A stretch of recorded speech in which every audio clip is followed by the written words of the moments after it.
Each obsession that people have, I said in a previous video, they each have a certain topic or idea or support pillar that is typically a belief. And for example, people who victimize a lot, they have given up on the idea and the power that lies behind taking responsibility. So when it comes to realizing that, well, victimizing in a way becomes an obsession because in many situations it is an easy way out. See, a lot of people nowadays, if not most people nowadays, they have some slight or bigger obsessions. And when you combine that with the misery that obsessions typically end up creating within them, because an obsession means you give your power to something, the problem is these two combined, alongside with the idea of empathy and trying to be better with others than with you, can oftentimes allow victimizing people to uh, go unnoticed, let's say. If some miserable people catch someone doing something, they're not going to act miserably upon them necessarily.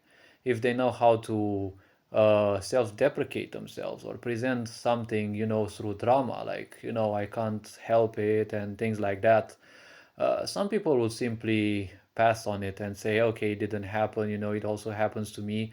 And the problem is, if these people are not put to, or reminded actually, to do their responsibilities and take them responsibilities into account, they're not going to pull out of their misery because misery can easily become one's comfort zone.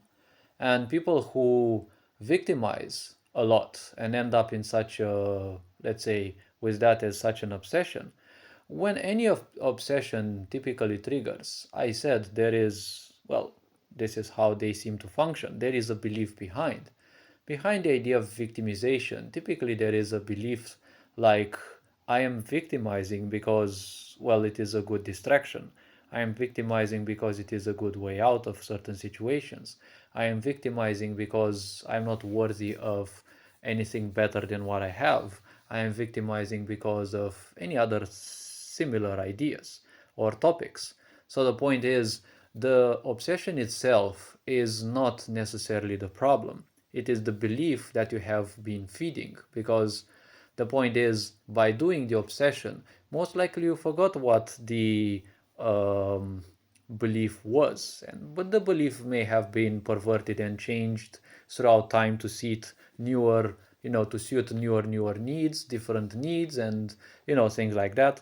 Because a belief, in a way, it is kind of a lie. The only truth that you have in this universe is the laws of the universe. And the laws of the universe are global in a way that apply to the whole universe, but most of them are simply specific. Truths that apply specifically to you, truths that apply specifically to your kind, or let's say your human race, for example, us as a human race, truths that apply specifically to this planet, right? Truths that apply specifically to this solar system.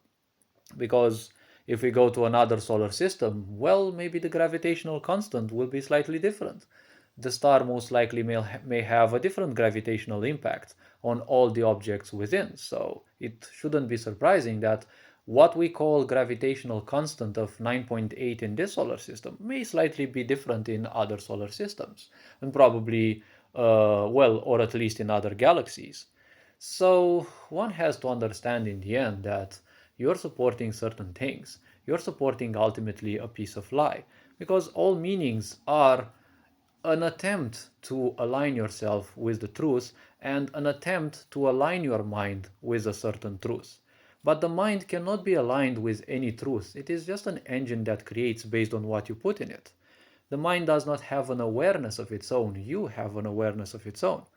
If you look carefully at things and your behavior, when you dive into something so well that you become almost perfect at it, you become probably the best at that field, let's say in your company, in your workplace, you will see there is always going to be questions. You will always question, sooner or later, even that which you know perfectly best, right?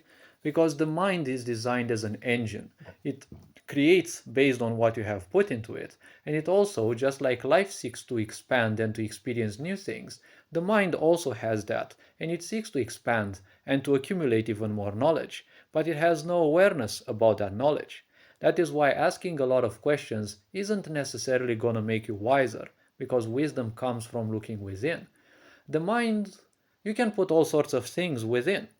The less trained someone is, well, the less they know, the more truthful they think they are in the end. When you are at a certain level, you have certain truths, right?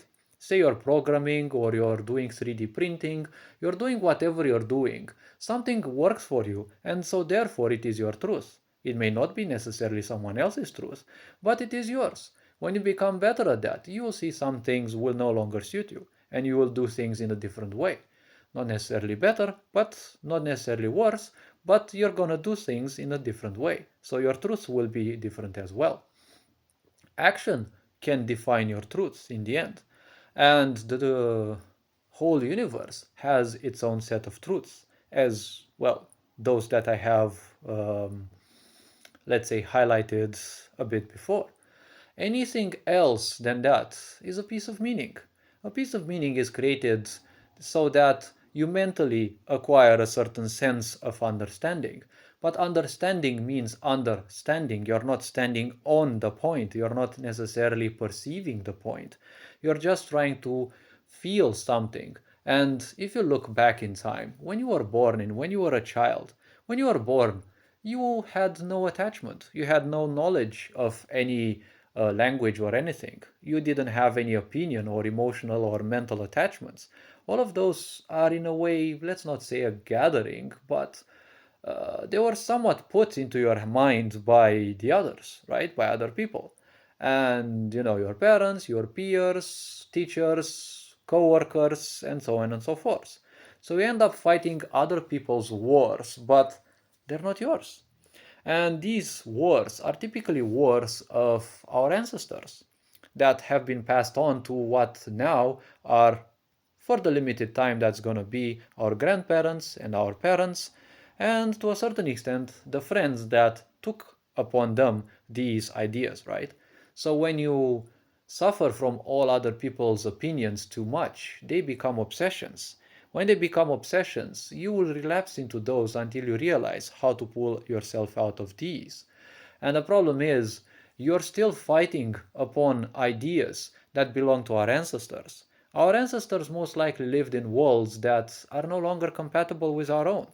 Back in those times of ultimate misery, abandonment, and poverty, all they knew was their religion and their, let's say, their piece of land. Nowadays, we should think and ask ourselves one thing. Is God necessarily a human? Do we truly need religions the way they are? Because, yes, religions are a set of principles, a set of ideas, and a set of stories meant to remind you to become a better human. But when we look at religions for the last 1000 years, there's none of them that hasn't been used as a tool to manipulate, to pull people down. Because all pieces of meaning are nothing else but a lie in the end. All meaning, all aspects of the mind are nothing else than a self-disempowerment. They are a lie in the end because what makes you weaker is ultimately a lie. Meaning in a way makes you weaker because you have to give attention to something external. The meaning that you serve, the meaning that you fight so much for is out there. Yes, it is in your mind, but you never had it. Yes, there is karmic imprint from your previous lifetimes. That's why you have an idea that you learned something, but you already knew that. Maybe you have practiced it a lot in the previous lifetime or it had a very powerful influence. But let's pull previous lifetimes out of this because let's focus on this current life. So when you live other people's life, when you serve too many pieces of meaning, it's just an externalization of your power. Because religion is go to the church, pray towards something external.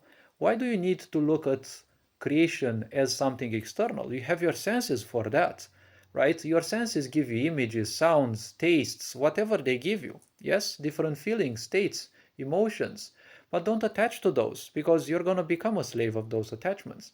If you look within, you will find the same amount of creation, even more, and also much more potential. Hopefully this video raised a bit of awareness. You are appreciated. Take care Enjoy life, and this being said, Ferenjan Board signing out.